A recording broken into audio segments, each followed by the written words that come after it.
Hey, you there, Ed? Hey, How you doing? pretty good. How you doing? I'm going to apologize to you in advance because you're calling in to continue something that we discussed before. Oh, You don't remember? Oh, I remember, and my answer is going to be fairly short. But we talked about the providing a real, tangible benefit to religion that couldn't be achieved by secular means, and you're calling in to say that the fear of hell is an example of that. Ang show na ito ay ang The Atheist Experience. Isa itong show ng mga taong hindi naniniwala sa Diyos. Ito ay nakabase sa Austin, Texas. Sa show na ito, ang mga host ay tumatanggap ng tawag mula sa mga tao sa iba't ibang panig ng mundo. Ang mga tawag na ito ay karaniwang nauuwi sa isang argumento patungkol sa Diyos, paniniwala at iba pang aspeto ng supernatural. Dito sa partikular na tawag na ito, sinasabi ng caller na meron siyang naiisip na benepisyo ng pagrerelihiyon o paniniwala sa Diyos. Isa, aniya, sa mga benefits na ito ay ang takot sa impyerno o fear of hell. Yeah, that's pretty good. You did a pretty good job recapping. Yeah, here's my response. The active thing there is fear, and fear can be instilled in purely secular means. It can be instilled because of a lie. There doesn't have to be any truth to it. I can put a gun to your head, and it could be a fake gun. It could be a real gun. Fear is the active agent there in the fear of hell. You can incite people to action through a fear of hell, a fear of a gun, whatever. That's not a benefit of religion, and I'd argue it's not a benefit in the first place.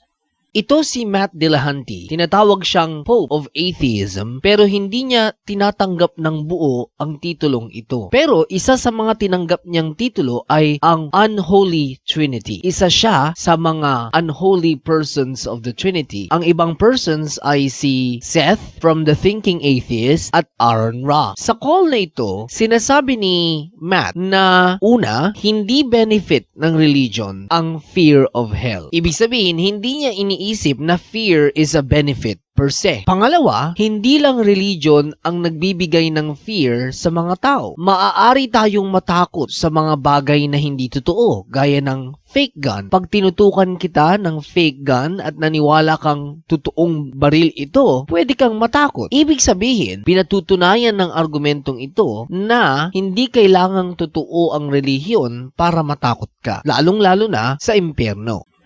Well, you've already answered in that part. The last time I talked to you, you said it a little differently, but that was the response that you gave, and that Jeff, who I was Jeff to the. By the way, y'all were on early, and I realized I like say, but I was not going to ask you why you're on. But then I realized I'm all messed up. And your phone's breaking up too. Yeah, I was going to say, are you on a cell phone or something? Or are you? No, that's another reason I never get to finish these conversations. Is there's my cell phone is goddamn demon possessed, and little devil I don't want to tell you. But anyway, you said that last time, and I just can't believe that you think that that the idea of omniscient, all-knowing, punishing God replaced by some kind of human threat. I absolutely believe that, because I believe that the idea of an omniscient, all-knowing, punishing God is a fabrication and therefore secular. And I'm talking about there has to be something true behind it in order to be able to demonstrate. I could make up anything. I could make up a God right now and claim that it's all-knowing. And the actual threat, though, is a secular threat.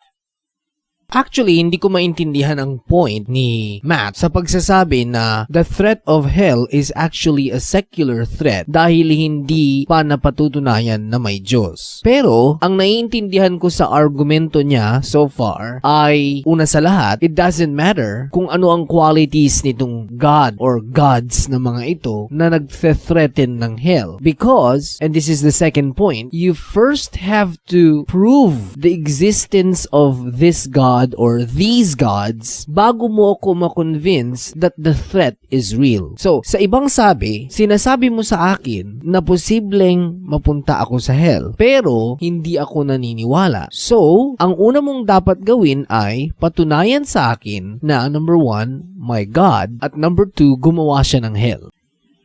I'm not saying that religion has no benefits. I've always said that religion has benefits. I'm saying that there aren't real benefits of religion that cannot also be achieved through secular means. And as long as that's the case, why not jettison all the crap baggage that comes with religion and work on solving problems and dealing with issues from a secular point of view? I agree with Matt na may benefits talaga ang religion o paniniwala sa Diyos. Dahil may mga tao talaga na mas mataas ang criminal tendency kaysa sa iba. Plus, may mga tao rin na gagawa ng masama kung walang Diyos. May mga tao din naman gaya ng mga Japanese na kahit na hindi naniniwala sa Diyos ay mataas ang control sa sarili, disiplina at mababa ang criminal tendencies. Kaya, nagiging useful ang religion dahil itong mga tao na naturally masama ay kahit papano nathethreaten sa idea of hell at napersuade sa idea of heaven na huwag gumawa ng masama. Hindi ito nagsasabi na mabubuting tao sila dahil talagang masama sila at ang religion lang ang pumipigil sa kanila. So if religion or the belief in God is the only thing that prevents them from realizing or putting into action yung kanilang mga criminal mind, then we do benefit from religion. Yeah, I mean, that's a different doctrine. But I still don't understand how what you're saying. I thought I did, now I don't, because I don't believe that the criminal justice system, threats of capital punishment or torture or whatever, I don't think that can replace. Replace what? This nation is 75 to 80% Christian. Do you think that the only people in jails are people who didn't believe in a God? Clearly, the threat that you're talking about is ineffective as well. You are. Understand, you're assuming that I'm saying something that I'm not saying. Okay. I'm not saying that the belief in hell makes people good. I'm saying it may have a benefit.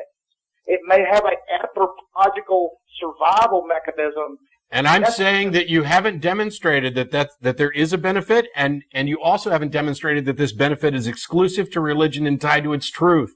Well, that a lie of any origin couldn't be just as effective, if not more effective. Sa tingin ko ay masyado na lang dismissive itong si Matt dito sa idea ng caller. Parang naiintindihan ko yung sinasabi niya. Merong evolutionary benefit or survival benefit ang religion. Kasi nga, kung wala itong threat of hell na pumipigil sa mga naturally masasamang tao, kasi criminality is just a tendency. Some people have no criminal tendencies. Other people have a lot of them, like psychopaths and sociopaths. Meron namang mga taong may criminal tendency pero kaya nilang kontrolin. So, it's not a binary na criminal ka o hindi ganun yun. We have criminal tendencies in varying degrees. May mga taong extremely criminal ang mind. Meron namang taong zero. So, in our society, meron tayong variety of players or interactors na ganyan. Dahil sa religion, medyo na-suppress itong pwedeng gawin ng masasamang tao. Dahil sa religion, mas nakapag-survive tayo. Hindi ito sinasabing napakaganda ng religion, amazing ang religion, hindi ganon. Ang sinasabi lang ng caller, hindi nga ba nakinabang tayo evolutionarily? Isn't religion kind of a survival mechanism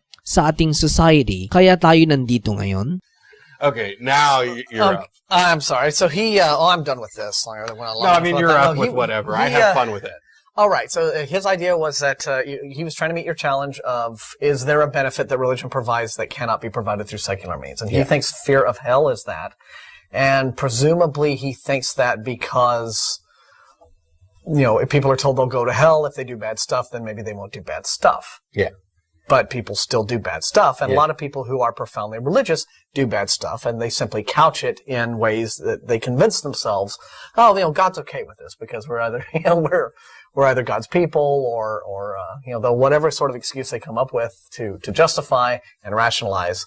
They'll Yeah. do it all the same. I definitely agree na hindi effective ang threat of hell to stop people from doing bad things. Hindi rin effective ang promise of heaven para pilitin ang mga tao na gumawa ng mabuti. Although I agree na hindi effective ang religion o ang belief in God sa aspetong ito dahil kahit na ganun ay marami pa rin gumagawa ng masama. I do agree though that religion is somehow a benefit. Belief in God is somehow a benefit in our society dahil sa mga nasabi ko na kanina. May mga taong masama na pinipigilan lang nila ang sarili nila sa paggawa ng masama dahil takot silang mapunta sa hell. Kung tatanggalin natin sa kanila iyong ganung idea, baka mapahamak tayo. Kaya hayaan na lang natin silang maniwala doon sa kanilang relihiyon o sa kanilang mga Diyos kahit na hindi natin alam kung totoo ba o hindi. Ed's argument, and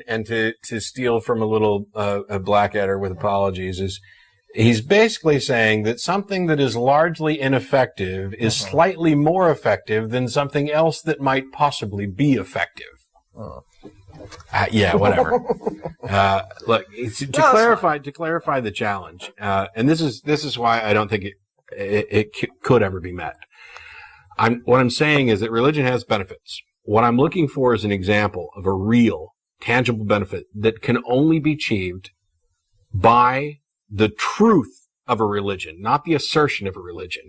Because if you can achieve it through asserting religion A, B, and C, but only religion A is the true one, let's say, but it's just as effective in B and C, then you've really done something that where the truth of the religion is not a fact. So, ang sinasabi pala ni Matt mula umpisa pa lang ay wala tayong alam na benefit ng religion arising from the truth of its claim. So, somehow, nire-recognize ni Matt na may benefits ang religion. Pero ang gusto niyang malaman ay ipakita mo sa akin kung anong benefit ng religion arising from the truth of its claims, not merely by the assertion that it is true. I'll give you an example. Napako si Jesus sa krus. Kung totoo yun, anong benefit natin na makukuha doon? Well, others would say heaven or salvation, but these are separate concepts that you have to prove separately. Just because Jesus was crucified doesn't mean that salvation is true, because marami namang na-crucify nun even before Jesus Christ, because crucifixion is a Roman torture device. Merong ngang napako sa tabi niya, di ba? Sa ibang gospels, sinasabi na merong dalawang dorobo o robbers na nasa tabi niya. There's a different discussion on that kasi crucifixion is a torture device for insurgents and rebels, hindi lang magnanakaw. Anyway, so sinasabi ni Matt dito na, oo, may benefit ang religion, meaning the assertion of religion, kaya ng tumulong kayo sa inyong kapwa. Pero, ang gusto niyang makita ay benefit from the truth of religion that can separately be proved or identified. So are you saying then that the benefit has to... How do you distinguish between a quote-unquote true religion and one that isn't? Well, I would say that the truth the truth of the religion in what way? Are you saying that? No. I'm saying that this is the testimony, the evidence for the truth of it. For example, you get 10 religions together and they all pray to their God in some kind of test scenario. And if religion A comes out with a success rate that far exceeds those others, that is greater than chance, then now you've got a real benefit of this religion that testifies to the truth of it. In other words, testifies to the truth of that religion's God existing? The effectiveness of it. Or just the effectiveness of the religion as some sort of social... Right, because when we find out that, for example, prayer works, when people say that, what we find is that it doesn't work better than chance, but in the situations where prayer may appear to be effective, it is along the same, it doesn't matter which God you pray to, which tells us that it's not the God or the religion involved. And in those cases, it is the very act of praying. It is not distinct just a from comforting thing meditating to do. or calming down and things like that. Ginagamit kasi ng mga relihiyoso ang pananalangin bilang isa sa mga benepisyo ng kanilang relihiyon. Sinasabi nila na natupad ang kanilang mga panalangin at sinasabi pa nila na ito ay patunay na sila ay nasa tunay na relihiyon. Ang hindi nila naiisip at nakakalimutan siguro nila ay may iba pang mga relihiyon at ang mga miyembro ng mga relihiyon na yon ay nananalangin din. Sila rin ay quote-unquote dinidinig at natutupad din ang kanilang mga panalangin. Kaya nga mahinang argumento na sabihing, number 1, nanalangin ako, natupad, kaya totoong relihiyon ko. At number 2, benefit ng religion ang pananalangin, either because it really works or because it has a calming effect. Regarding calming effect, meron tayong meditations, yoga, which can show similar results sa ating pag-iisip. And that's why I'm saying that, okay, in those areas where there is a benefit, we know we can achieve those same benefits through purely secular means. And the reason I present this challenge in the first place is because it is important for us to identify what's the real cause. If we find a real benefit, we need to find the real cause. If the real cause is that there's a God up there that is enacting this and doing this and whatever else, that's valuable information. But if the real cause that this is the way our mind works, this is the way the brain, this is the steps that you take to do something effectively, that is the knowledge that is critical, because now we can continue down that path to find better and better ways of doing it.